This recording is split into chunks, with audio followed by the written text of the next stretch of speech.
মন্দিরটা যেটা ছিল, ওরা যে নামটাকে নিয়ে আমার কাছে এসেছিল, আমি সেই মন্দিরের নামগুলো বলতে পারিনি বলে তারা চলে গেল আমার কাছ থেকে। কিন্তু তারা জানতে চাইলো যে যিশু বাবার মন্দিরটা কোথায় আছে।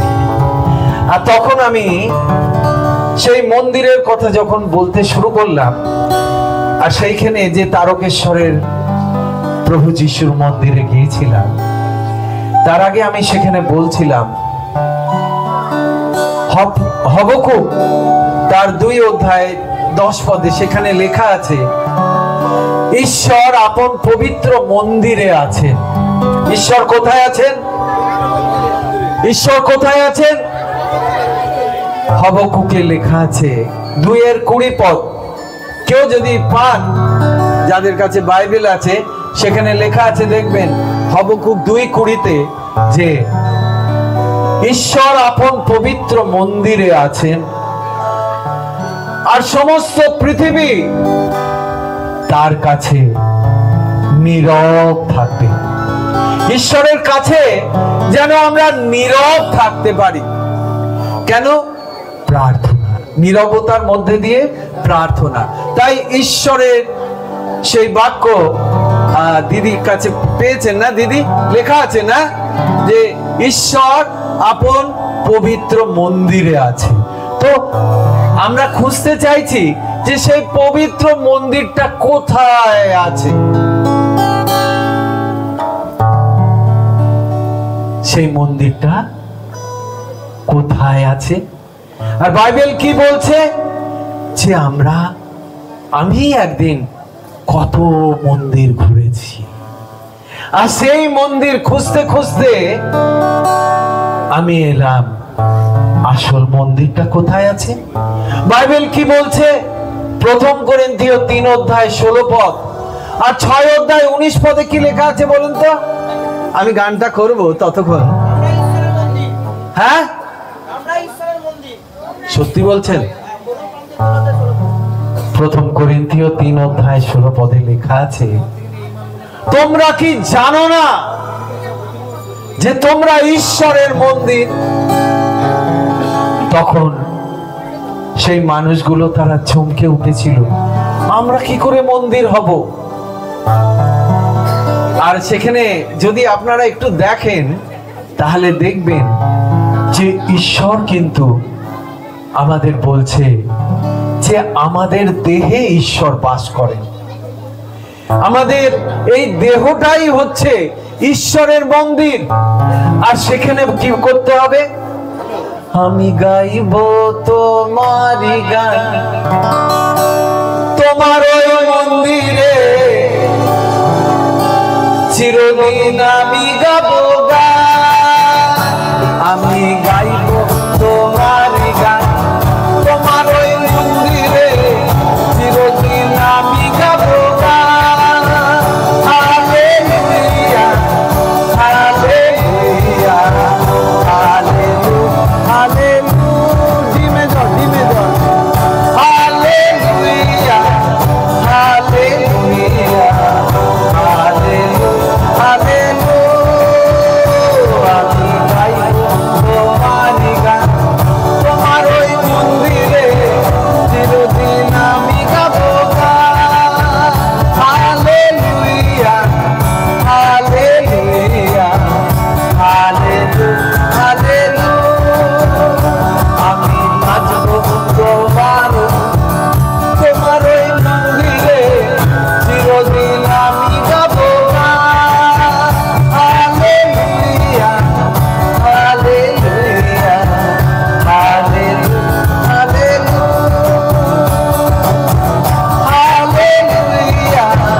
Hallelujah, hallelujah, hallelujah. আপনারা যদি কেউ 1 করিন্থীয় 6 অধ্যায় 19 পদটা একটু পড়েন তাহলে আমরা দেখব সেখানে কি লেখা আছে। 1 করিন্থীয় 6 অধ্যায় 19 পদ কি লেখা আছে আপনারা যদি পান কেউ পড়বেন। আর তারপরে তোমরা কি জানো না যে তোমাদের শরীর পবিত্র আত্মার মন্দির, যিনি তোমাদের অন্তরে বাস করেন, যাকে তোমরা ঈশ্বরের কাছ থেকে প্রাপ্ত হয়েছো। যাকে, কাকে? যে আত্মা। তাহলে তো প্রশ্ন আসছে যে হে ঈশ্বর, তুমি মানুষের এই দেহটাকে কি দিয়ে তৈরি করেছো? এটা আগে জিজ্ঞেস করবেন তো, যে তাহলে আমাদের এই দেহটা যদি মন্দির হয়, তাহলে এই মন্দিরে আমরা কি করে ঈশ্বরের আরাধনা করতে পারি?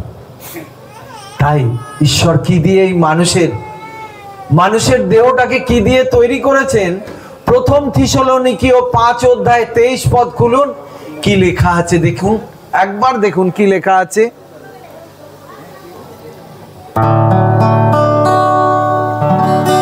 সেখানে লেখা আছে যে ঈশ্বর তিনি এই দেহটাকে কি দিয়ে তৈরি করলেন? মাটি দিয়ে। ঈশ্বর, ঠিক বলেছেন আপনি। কে বললেন দাদা? ওহ, ঠিক বলেছেন আপনি। এই দেহটাকে মাটি দিয়ে তৈরি করেছেন, ঠিক বলেছেন। এটা আদি পুস্তকে লেখা আছে। কিন্তু আরেকটু গভীরে যদি যান, দেখবেন ঈশ্বর বলছেন আমার সাথে। ও, আপনারা তো আবার আমার মুখের কথাটাকে বিশ্বাস করবেন না, বাইবেল খুলে দেখাতে হবে না। প্রথম থিসলনিকীয় 5 অধ্যায় 23 পদ কেউ একজন পড়ুন। প্রথম থিসলনিকীয় 5 অধ্যায় 23 পদ। একটা ছোট বাচ্চা এখান থেকে পড়ছে। হ্যাঁ, কি?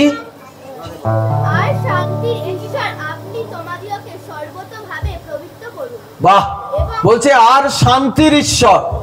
ঈশ্বর কিন্তু শান্তি দেন, কিন্তু আমরাও তো মানুষ, সব শান্তি না। কেউ অশান্তি করি বাড়িতে? না না দাদা, আমরা অত অশান্তি করি। তাই সেখানে কিন্তু লেখা আছে আর শান্তির ঈশ্বর কি করলেন? বাবু পড়ো একটু। তোমাদের অবিকল আত্মা, প্রাণ আর দেহ দিয়ে এই মানুষকে তৈরি করলেন। কি কি জিনিস আছে? 3টে জিনিস। কি কি বলুন? আত্মা, প্রাণ, দেহ। কোথায় লেখা আছে? বাইবেলে লেখা আছে আত্মা, প্রাণ, দেহ দিয়ে ঈশ্বর এই মানুষের দেহটাকে তৈরি করলেন। আর সেই দেহের ভেতরেই মন্দির আছে, আর সেই মন্দিরে ঈশ্বর তিনি বাস করেন। কেমন? আপনারা, আমি ওই জায়গাটা পড়তে যাব, কিন্তু তার আগে কে বললেন যে তোমায় একবার যিশু দেখতে চাই। গানটা শুনেছেন কতজন? তোমায় একবার যিশু দেখতে চাই কতজন শুনেছেন? আচ্ছা, কয়েকজন শুনেছেন। তাহলে গানটা করি। আর আমার জীবনের সাক্ষ্যটা এর ভেতরে লুকিয়ে আছে। আমি আগে বলিনি যে আমি 2011 সালে আমি অসুস্থ হয়ে পড়ি মার্চ মাসে। আর যখন আমি অসুস্থ হয়ে পড়ি, শয্যায় শায়িত, সে সময় যদিও আমার খ্রিস্টীয় পরিবারে জন্ম হয়েছিল, কিন্তু ওই প্রভু যিশুর নামে যে এত শক্তি আছে। আমি যখন শুয়েছিলাম আর ঈশ্বরের কাছে বলছিলাম যে প্রভু, আমাকে এই অসুস্থতা থেকে তুমি মুক্ত করো, আর ঈশ্বর তখন কি করলেন? বলে আমি তোকে সুস্থ করব। তুই কি করবি? না, তুই তোর ওই দেহে আমার গৌরব করবি। তুই কি করবি? না, তুই গান লেখ, তুই সুর করে তা তুই মানুষের কাছে নিয়ে যা। আর তখন ঈশ্বর আমাকে প্রথম গান দিলেন, তোমায় একবার যিশু আমি দেখতে চাই। আর আমার খুব আকাঙ্ক্ষা হলো, প্রভু তুমি যে সত্যময় ঈশ্বর, আজকে আমি অসুস্থ অবস্থায়, আর রক্তের সমীকরণ পাল্টে গেছে। সেখানে কোলেস্টেরল 330 হাই, প্রেসার হাই 180/100, আর সুগার লাইন একদম বর্ডার লাইনে সুগার। ঈশ্বরের কাছে কেঁদে কেঁদে প্রার্থনা করলাম, প্রভু হে ঈশ্বর আমার, তুমি আমাকে সুস্থতা দাও, কারণ আমার পরিবারের মানুষেরা তখন কিন্তু সকলে খুব অশান্তিতে। কারণ যে মানুষটা দিনরাত পরিশ্রম করে সে আজকে শুয়ে আছে, তাই তারাও আমার পাশে থাকলো, প্রার্থনা করলো তারা। আর সত্যি সত্যি ঈশ্বর আমাকে দিয়ে গান লেখালেন, গানটা করছি, আপনারাও করতে পারেন।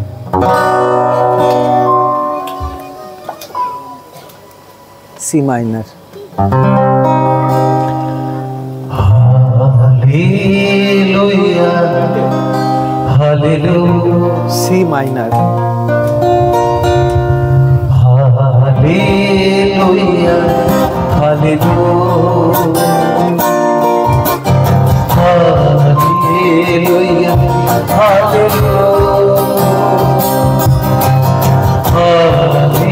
হালেলুয়া, হালেলুয়া,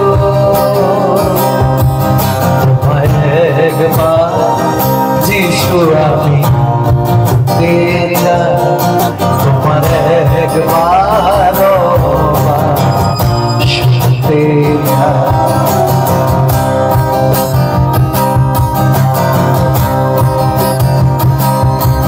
তোমার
বাক্যের মধ্যে দিয়ে তিনি আমাকে বললেন, তুই পরিশ্রান্ত, তুই ভারাক্রান্ত, তোকে আমি বিশ্রাম দিতে পারি। তাই আজকে আমাদের প্রত্যেকের জীবনে হয়তো অনেক দুঃখ আছে, আমাদের প্রত্যেকের জীবনে অনেক অনেক প্রার্থনা আছে। প্রভু হয়তো এই প্রার্থনা করছেন, আমার পরিবারের ওই মানুষটা দাদা শুধু নেশা করে যাচ্ছে, জানেন কি করে ওই নেশা থেকে মুক্ত হতে পারবে? ওই একটি নাম আকাশের নিচে মনুষ্যের মাঝে একটি নাম, কি নাম বলুন তো? আপনারা কি ঘুমিয়ে পড়েছেন নাকি? দেখি একটু দেখি। না না, জেগে আছেন না? ঈশ্বর যেন আপনাদের প্রত্যেককে এইভাবে, ওই যিশু নাম কিন্তু আমাদের প্রত্যেকটা ঘরে ঘরে বলছে। কি গান জানেন? দিশাতে। আপনারা জানেন বোধহয় গানটা। আজকে থেকে প্রভু যিশুকে প্রতিটা দিন আপনার ঘরে আপনি এই গানটা করতে পারেন, জানেন এটা সবার জন্যে, যে প্রভু যিশু তোমার আলো দিয়ে আমার ঘরে তুমি আলো প্রদীপ জেলে দাও। প্রভু তুমি তো মুক্তিদাতা পরিত্রাতা রূপে 2000 বছর আগে মানুষের পাপের মুক্তির জন্য তুমি এসেছিলে পৃথিবীতে, যে পাপ যেন মুক্ত হতে পারে মানুষ, আর মানুষ যেন, প্রতিটি মানুষ যেন জীবন এবং জীবনের উপজয় পেতে পারে। তাই যিশু তোমার আলো দিয়ে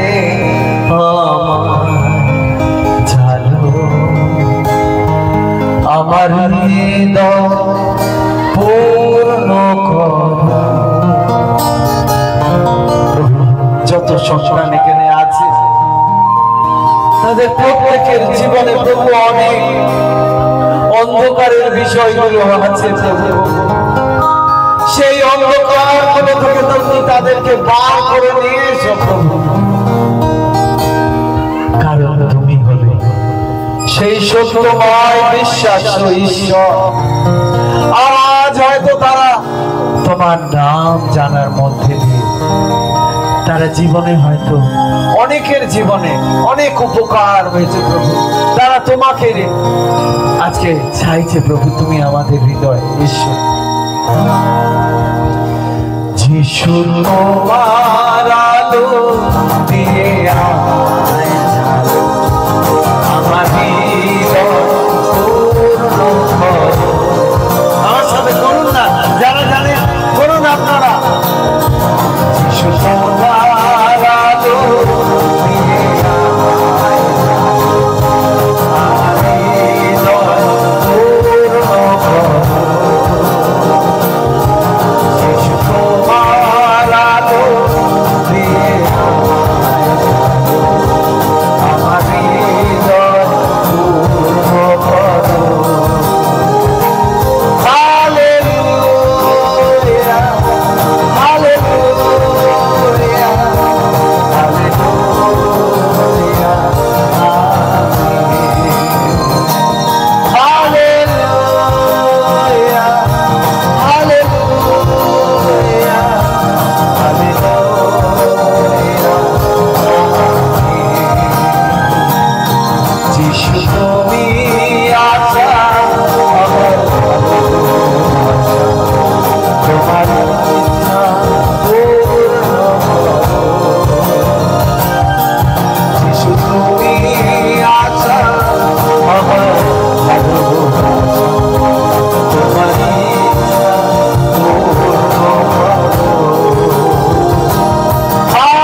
তোমার আশায় পূর্ণ করো।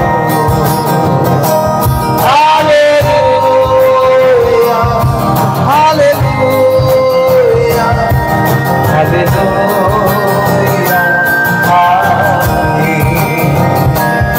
হালেলুয়া, হালেলুয়া,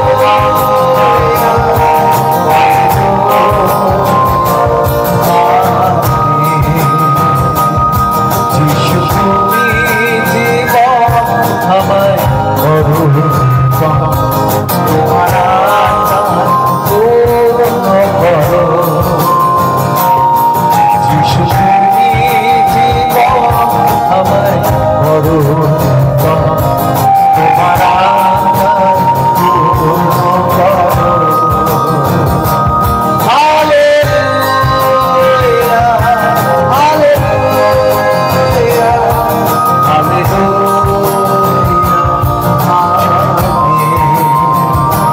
হালেলুয়া,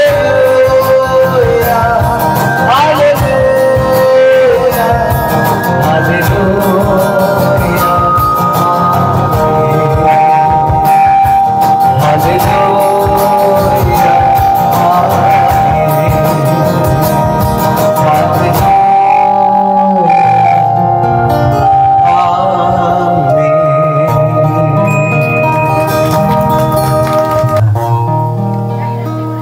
যে আমরা এই হৃদয় মন্দিরটা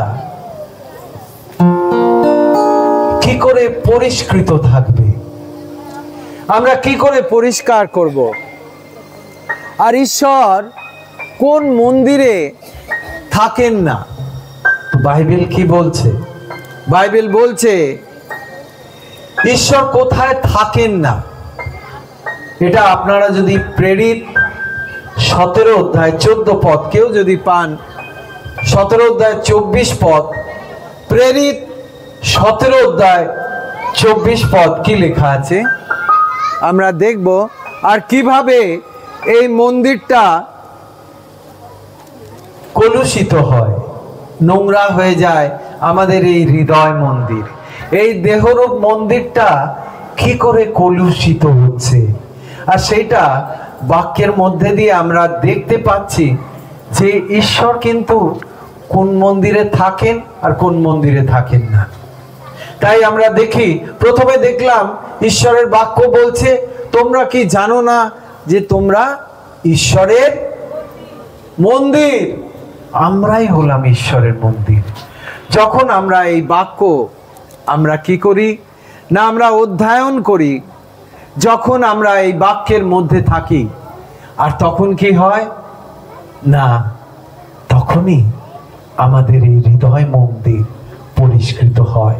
আমরা দেখব যে কি লেখা আছে সেখানে। কে পেলেন?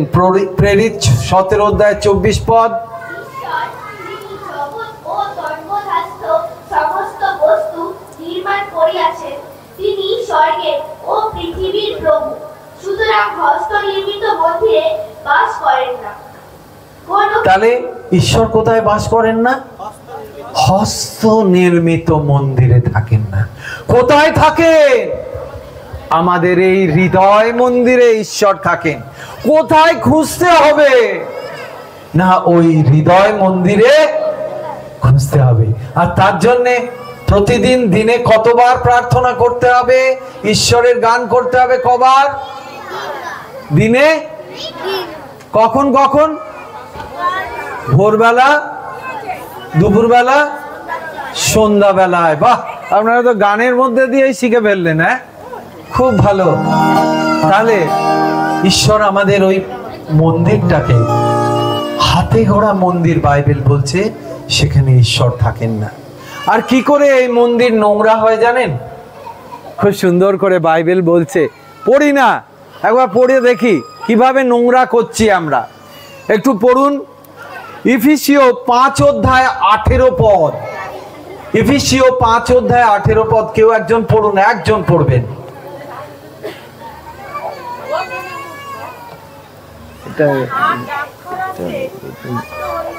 আর কি লেখা আছে? দ্রাক্ষারসে মত্ত হইও না, জানেন আমি কলকাতায় যেখানে থাকি না, আমার ওই যেখানটায় আমার বাস, বড় রাস্তা একটা, আর সেই রাস্তার একটা ধারে হচ্ছে দুটো দোকান পাশাপাশি। কি কি বলুন তো? একটা ওষুধের দোকান, আরেকটা কি কিসের? কি করে জানলেন আপনারা? হ্যাঁ কি বললেন? ও আমার কথাতেই বুঝে গেছে, দুটো দোকান বলেছি, একটা দোকান ওষুধের দোকান, আরেকটা হলো দ্রাক্ষারসের দোকান।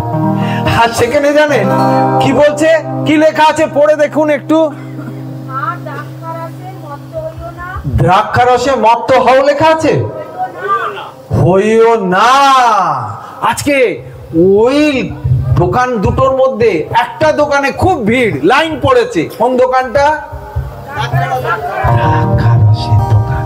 আপনাদের গ্রামের দেখছি সব খুব ভালো, কোনো দোকান টোকান নেই এখানে, আর মানুষ বোধহয় এখানে খুব একটা নেশাও করে না। কিন্তু ওই দ্রাক্ষারসে তুমি বলছে কি মত্ত হইও না। কি বলছে পড়ুন দিদি। তাহাতে দুষ্টুমি আছে, নষ্টামি আছে। বাবারে, ওই দ্রাক্ষারস খেলে যারা যারা খাচ্ছে বোধহয় দুষ্টুমি করছে, একটু নষ্টামি করছে, তাই না? আমরা খুব সাবধান। বলছে ওই দ্রাক্ষারসের মধ্যে দিয়ে এই মন্দিরটা কলুষিত হচ্ছে। সে বেচারা নেশা করলো সন্ধ্যেবেলায়, বাড়িতে বউটা রান্না করে রেখেছে, আর এসে বউকে দুমাদুম মারতে শুরু করলো। কেন? তুই কেন আমাকে পয়সা দিলি না? তাই না?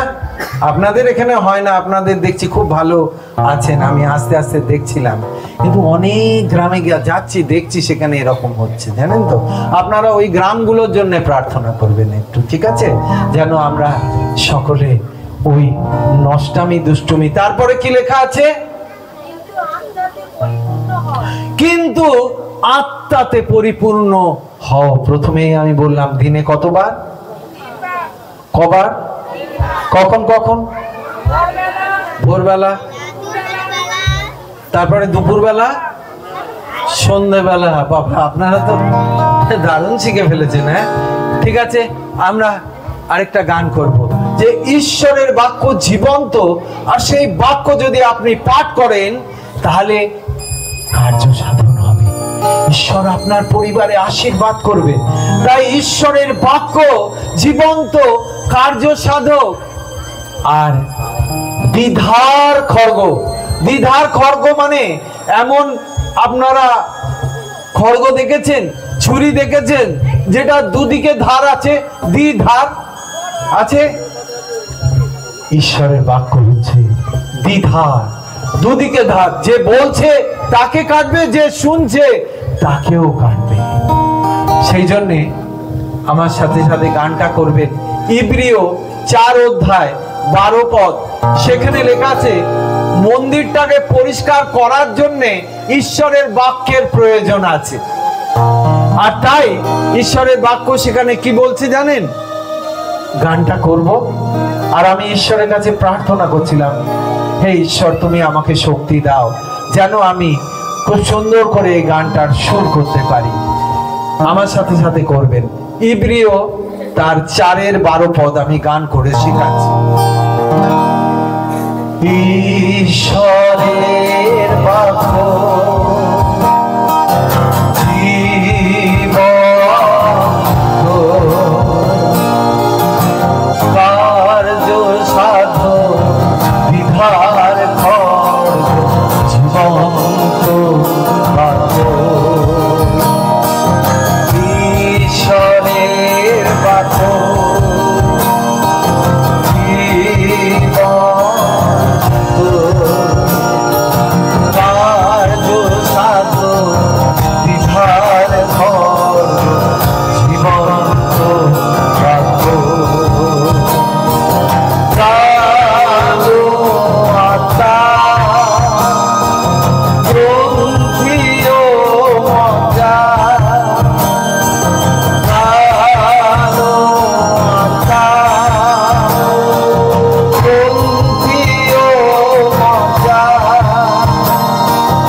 জানেন একটু সকলে হালেলুয়া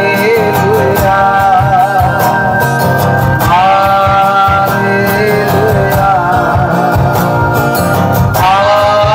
হালেলুয়া